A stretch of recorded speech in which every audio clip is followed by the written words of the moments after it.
Berikut merupakan reaksi masyarakat di China tentang pembaharuan China.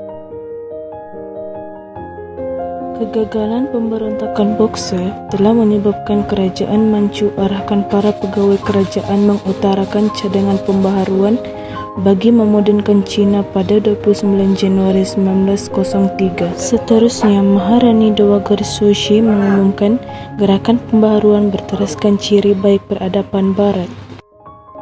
Gubernur Jeneral Liu Kun Ai dan Chan Ching Tung telah kemukakan 3 pucuk surat peringatan kepada pihak istana pada Julai 1901.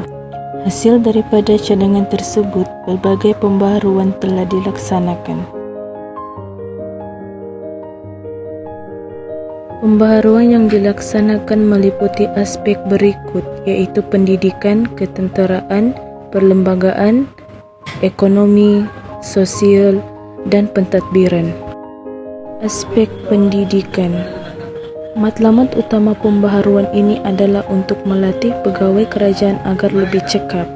Selain itu, pada tahun 1904, sistem pendidikan moden diperkenalkan berdasarkan model pendidikan Jepun. Sistem pendidikan merangkumi 4 tahap, yaitu sekolah rendah, sekolah menengah, sekolah tinggi, dan universiti. Pada tahun 1906, Kementerian Pendidikan telah ditubuhkan bagi mengurus sistem pendidikan dan menyedia sekolah. Seterusnya ialah aspek ketenteraan. Tujuan utama dalam pembaharuan ini ialah bagi mengukuhkan lagi pertahanan negara. Kerajaan melantik Yuan Shikai untuk melaksanakan program ketenteraan.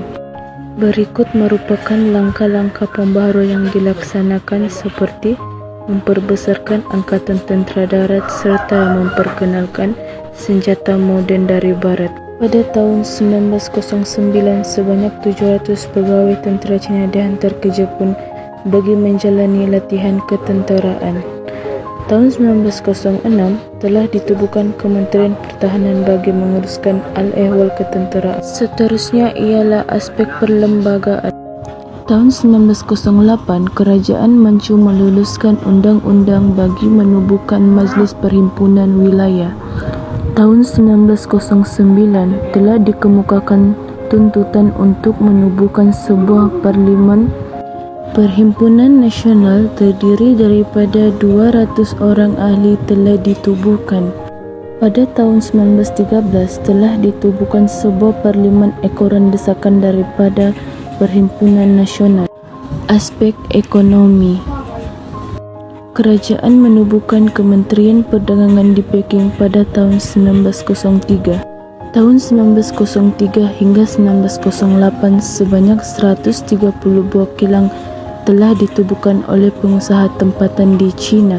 Tahun 1905, Yuan Shikai mengadakan satu pameran perindustrian di Tianjin. Sebuah dewan telah didirikan bertujuan untuk promosikan barang tempatan di China. Menjelang tahun 1911, kerajaan membina landasan kereta api sepanjang 9.600 km. Selain itu ialah aspek sosial. Kerajaan Manchu telah melaksanakan beberapa pembaharuan dalam bidang sosial. Antara pembaharuan yang dilakukan ialah larangan perkahwinan ke atas orang Manchu dan Cina ditarik balik. Yang kedua ialah larangan amalan menghisap candu dalam kaki tangan kerajaan dan orang awam yang berumur 16 tahun ke bawah. Juga menghapuskan amalan mengikat kaki di kalangan wanita Cina. Akhir sekali ialah aspek pentadbiran. Beberapa pembaharuan telah dilaksanakan, antaranya ialah kementerian-kementerian baharu telah ditubuhkan bagi menjalankan pemerintahan secara birokratik dan teratur. Misalnya pada tahun 1901 telah ditubuhkan Kementerian Luar Negeri.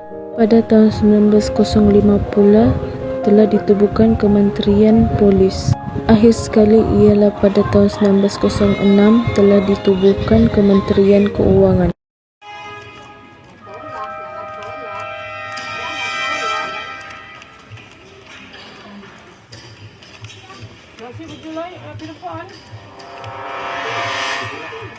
Rumusan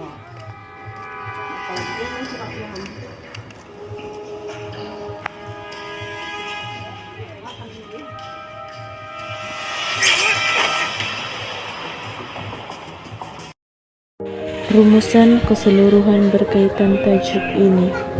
Pembaharuan dilaksanakan bagi menguatkan diri untuk menghadapi ancaman imperialisme barat. Akan tetapi, gerakan ini tidak mencapai matlamat yang sebenar. Antara sebab kegagalan gerakan ini ialah masalah keuangan dan tentangan daripada golongan konservatif serta pemimpin yang tidak berwibawa. Akhirnya, kelemahan ini menyebabkan China terdedah kepada ancaman imperialisme Jepun dan kuasa barat.